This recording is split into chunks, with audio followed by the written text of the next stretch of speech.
Films in Focus with David Sterritt is underwritten by The Movie House, your destination for first-run Hollywood and independent movies, and a digital portal to the Met Opera, National Theater Live, and special events worldwide in Millerton, New York, and on the web, themoviehouse.net.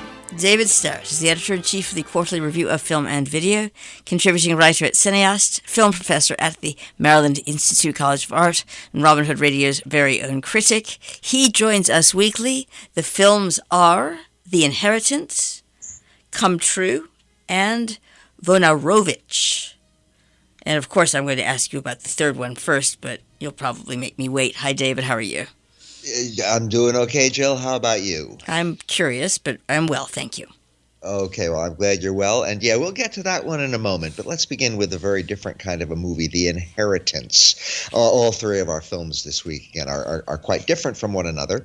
The Inheritance, and I want to say at the outset here that there are right now a couple of different movies out called The Inheritance. I am talking about the one that is written and directed by Ephraim Assili, who was born in Pennsylvania, and who is very, very interested in African-American subjects, and he has been dealing with that for a very long time. And I mentioned that he was born in Pennsylvania, and Philadelphia is where The Inheritance takes place, and it is kind of some of the recent history of Pennsylvania is also involved in this movie. What we have here is a young man who has just inherited his grandmother's house. At the beginning of it, he's clearing out a lot of her stuff, books and so forth. And we see a whole lot of stuff dealing with Black experience in America, and specifically Black experience in Philadelphia. And eventually he and his girlfriend decide that they're going to turn that house into a kind of a little commune or collective where they and some of their Black friends can get together and try to come up with a better way of thinking about Black heritage in America, of thinking about their own place within that Black heritage, and thinking about the history of all this. So that's what they decide to do. Now, all this sounds very sort of serious and solemn, I suppose. We have these people who get together in this house, and they start to accumulate a few friends around them, and before you know it, they have rules about how to live. Don't wear your shoes indoors, stuff like that. And yeah, on one level, this is all sort of about an exercise in what you might call collective self-improvement and collective attempt to understand more by these young Black people about the experience of Black people in America generally, and in Philadelphia in particular. But the movie really has quite a bit of humor to it, and certainly quite a bit of liveliness to it. But that said, it's also very serious at its core. And one of the things that happens to be interesting about this house is that it takes place in a neighborhood where something very real, this is a sort of a non-fictional element of the movie, comes in. Something very real happened back in the middle 1980s, which is that there was a huge conflict, and a lot of people will already know about this, between a Black liberation group called MOVE and the police of Philadelphia, which culminated in the police dropping a bomb on the house and sparking a fire which destroyed any number of houses around the area and killed quite a number of people. This is all very famous, and this has also been dealt with in the movies already. There's some fascinating stuff you can find if you look around, documentary material about this horrible event of the middle 1980s. But that's where this house is now, that our movie is taking place in. So they're very aware of that, these young people. They're thinking about this even at the same time as they set up their own little commune, their own little collective, and decide to learn more about this, study more about this, and again, above all, simply immerse themselves in and learn more about their own heritage as Black Americans and what this means positively and negatively. They study poetry. They bring in a poet named Sonia Sanchez to give them a reading. Another poet named Ursula Rucker also does a sort of a recitation for them. They study history. They look at old books and whatnot. And above all, this movie, which again I want to once again give credit to the writer-director Ephraim Assili, is hugely inspired by a movie of the 1960s from France, Jean-Luc Godard's amazing film La Chinoise. La Chinoise is a movie about French Marxists, Marxist students, Maoists actually, way back in the 1960s when things were really radical. And that is very, very much the inspiration for this movie, The Inheritance, and indirectly a kind of inspiration for the characters of The Inheritance. In fact, at one point, I've done a couple of books on Jean-Luc Godard, so I'm pretty familiar with La Chinoise. But if you don't get the reference, there's a huge poster for La Chinoise hanging on the wall in the house, and you see it more than once, so that gives you a clue to it. So if you're interested in film history, you've got La Chinoise and Jean-Luc Godard to sort of refer to. If you're interested in American history, and specifically in Black American history, that is what this movie is all about. But it filters it through the experience of these very likable and engaging young people in Philadelphia. I had a good time watching The Inheritance. It's not a fun movie, but it's a very interesting movie and a very quirky and unpredictable movie. And again, I just had a good time watching it. I really do recommend it. And as we're starting to see more and more movies about Black experience come out from American writers and directors and distributors, this is just a good example of that. I'm very happy to welcome it here. The Inheritance, good movie.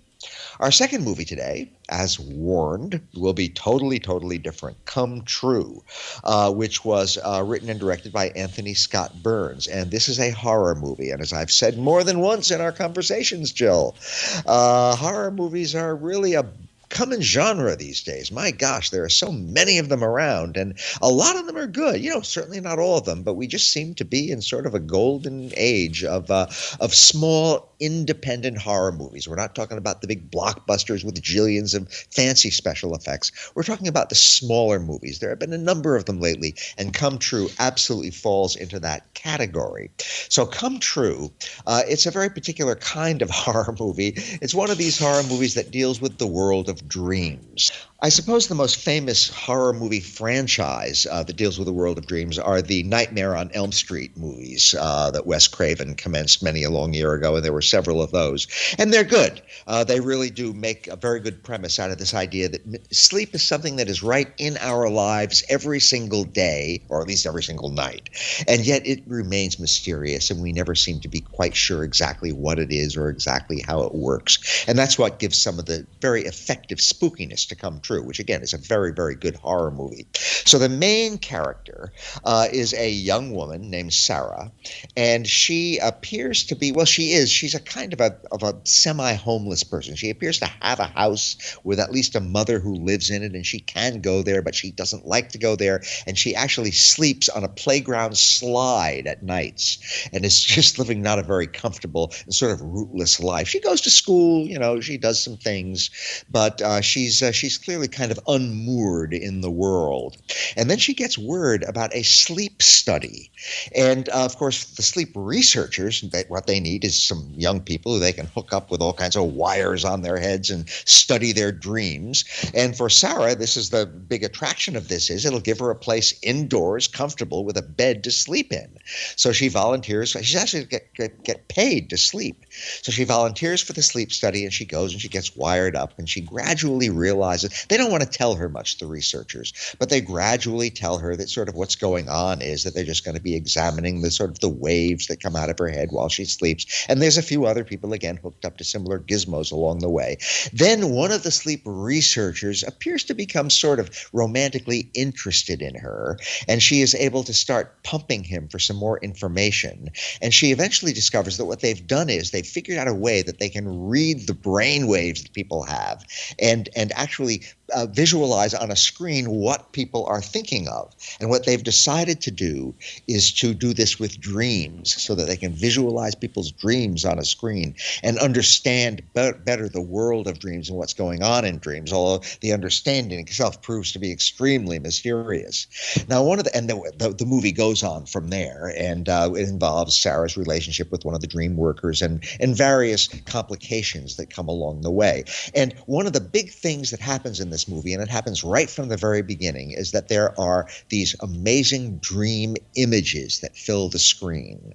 Again, this is a movie that's streaming, and so, probably most people will just look at it at home. But, sit close to that screen, because it's really good getting immersed in these images. They are spooky, they are scary, they are very indefinite, and yet at the same time menacing and threatening. And that's a very effective part of this movie, is the dream imagery, which has the good sense never to get too specific specific, but to be very suggestive of things that, well, let's just say that have particular moods.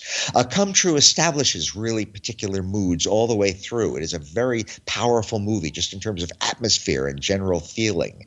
Unfortunately, roughly the halfway point, there is a sequence which it's like the worst kind of music video. For some reason, the filmmakers decided to throw in a romantic sequence scored to this gentle sort of music, and I just found it really annoying. And then when that was over, I thought to myself, well, good. Now the movie can get back to its horror movie business. But unfortunately, the second half of the movie contains a number of twists, which I just did not find very effective and which were not very well done. And the end of the movie has already proved pretty controversial. It seems to come out of the blue, and it's sort of an arbitrary wrap-up for things, and I found it very unsatisfying. That said, I still recommend Come True, especially for people interested in horror films, because much of the way it establishes these very powerful moods and atmospheres and feelings, and a lot of the time it really works well. It's very nicely acted, and it just has that kind of quirky, unpredictable story that drew me in and held me. So I think that Come True is a worthy recent addition to the ever-growing genre of horror films. Our third movie today, Vonorovich, is about a very famous person named David Vonorovich, who was an artist in the New York scene, and a pretty major artist in his way. He's been dealt with before in the movies. There's been a pretty major documentary on him, was made a few decades ago. And now we have a new movie, which is also a documentary, but it's sort of an unconventional one.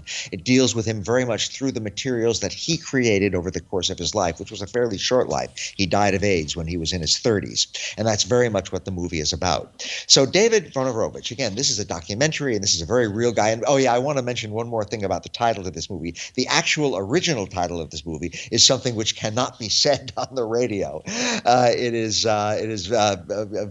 profane and insulting and all of that. But Vonorovich loved to sort of wallow in the kinds of horrors that he faced as a young gay man back in the 80s, and that's very much what it's about. It's about gay experience back in the 80s. Anyway, when he was born, he came into a very conflicted family. His father was an abusive alcoholic. His mother did not do very much to preserve him from harm, and he went through a whole lot of misery and eventually ran away from home at a fairly young age, lived on the streets, was a street hustler, was involved in all of the kinds of horrific things that you can imagine that a young person living away from home without any resources whatever might get involved in.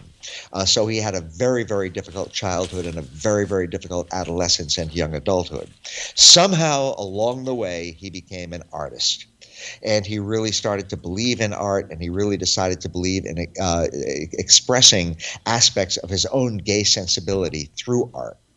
His art was as difficult and as tough and as sort of harsh as the experiences that he had gone through, and that's one of the things that got him attention. And even though he always seemed to be sort of fending off any kind of attention from the art world establishment, somehow or other he managed to make his way into that establishment.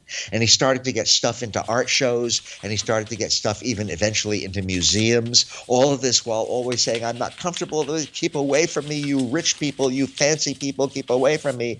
Yet somehow he ended up being sort of semi-embraced by some of those rich people and fancy people, and ended up finding himself very much a part of the art world, even if he was never really a part of the establishment.